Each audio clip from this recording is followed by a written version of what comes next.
Bem, vamos voltar um pouco na história da teoria da evolução. O primeiro fóssil de um ancestral supostamente humano foi descoberto em 1856, 3 anos depois de Darwin publicar A Origem das Espécies.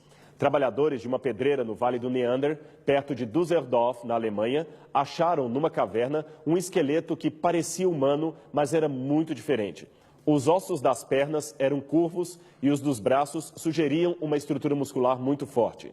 O crânio era achatado e seu tamanho sugeria um crânio de um homem adulto, com cerca de 1.400 centímetros cúbicos. Acima das órbitas oculares, porém no lugar onde ficariam as sobrancelhas, havia uma saliência muito grande que nada tinha de humana. O homem de Neandertal, como o fóssil foi batizado, foi considerado o elo perdido entre os símios e os humanos, e réplicas de como eles seriam foram espalhadas por museus de todo o mundo. Em 1891, porém, foi encontrado na ilha de Java, na Indonésia, restos fósseis de um ser bem mais primitivo, com um cérebro de apenas 860 centímetros cúbicos. O homem de Java, como foi chamado, era o Pithecanthropus erectus e hoje é identificado como o Homo erectus, uma espécie anterior ao homem de Neandertal. Em 1924, as origens humanas recuaram ainda mais com a descoberta do Australopithecus africanus, literalmente macaco do sul da África, o primeiro ser intermediário entre o gênero Homo e os ancestrais símios, encontrado em uma caverna de calcário na África do Sul. Ele tinha o crânio de um macaco, mas mandíbulas e dentes mais parecidos com os dos humanos, e o mais importante, era bípede. O grande problema é que, embora esses exemplares históricos ainda sejam usados por muitos como evidência do evolucionismo, o tempo mostrou que se tratava de falsas pistas. O homem de Neandertal, para começo de conversa, já não é mais considerado um ancestral dos seres humanos. Aliás, os próprios evolucionistas assim chegaram à conclusão. Ele seria apenas um parente distante. Segundo estudos feitos por uma junta de cientistas alemães, americanos e franceses, a partir do DNA mitocondrial, os fósseis encontrados na Bélgica descartam a ideia de que os neandertais pertenceriam de fato à linhagem humana. E o curioso é que era esta uma das principais evidências apresentadas a favor do evolucionismo.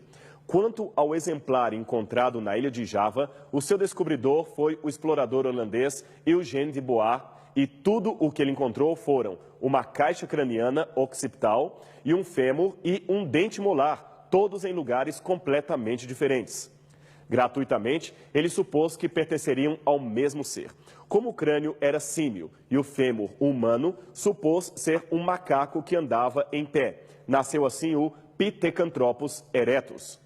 O estranho é que Eugène de Bois não permitia mais ninguém examinar os fósseis. Somente 35 anos depois, o Dr. Hrdlicka, do Instituto Smithsoniano, foi examinar o achado e se espantou com a pobreza das evidências. O achado foi então desconsiderado no mundo acadêmico. No início do século XX, estes 3 geólogos, sendo o do centro famoso Charles Dawson, encontraram no sul da Inglaterra o que seria um crânio humano perto de um maxilar semelhante ao de um macaco.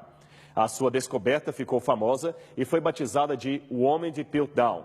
Um segundo crânio encontrado na mesma região pelo professor Arthur Smith Woodward confirmou aparentemente a tese da primeira descoberta e convenceu a maioria dos pesquisadores de que o homem de Piltdown, então chamado Eanthropus dawsoni, era o tão sonhado elo perdido e que o mesmo tinha pelo menos 500 mil de anos. Testes, porém, feitos a partir de 1950, mostraram que o crânio, datado em centenas de milhares de anos, era, na verdade, o crânio de um homem moderno. E o maxilar nada tinha a ver com o crânio. Era apenas a mandíbula de um macaco e esta era tão velha quanto o ano de sua descoberta. Tudo não passava de uma trapaça.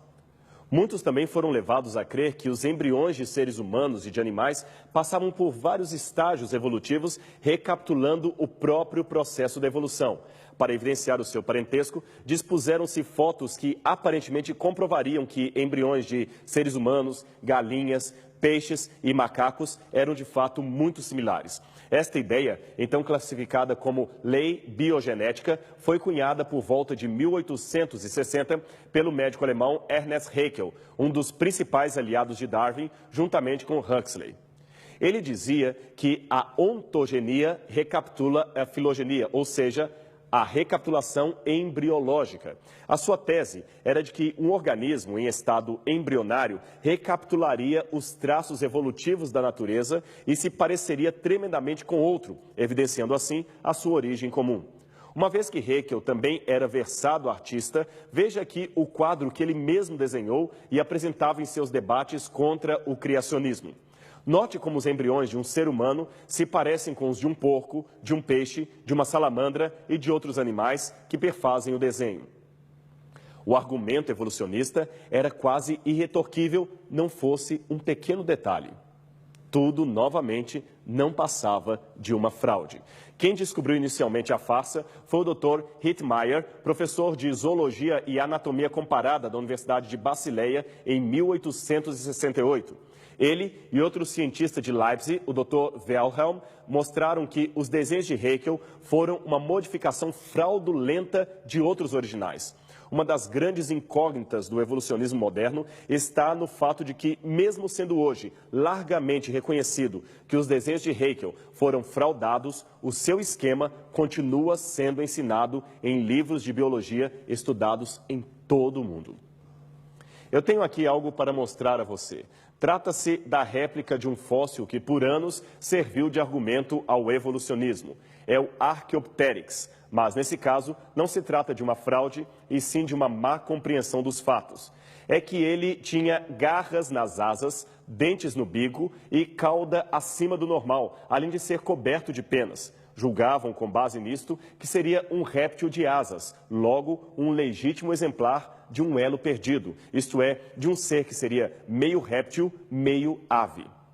Na época em que o fóssil apareceu, evolucionistas argumentavam que ele era o elo perdido e criacionistas contra-argumentavam que os avestruzes até hoje também possuem garras nas asas e os gansos dentes no bico e nem por isso deixavam de ser apenas aves. O problema é que, quando encontraram os primeiros fósseis do Archaeopteryx em 1850, esses estavam bastante incompletos. Devido à semelhança de seus ossos com os desse dinossauro chamado Compsognathus, confundiram-no com o suposto lagarto emplumado, que hoje estaria extinto.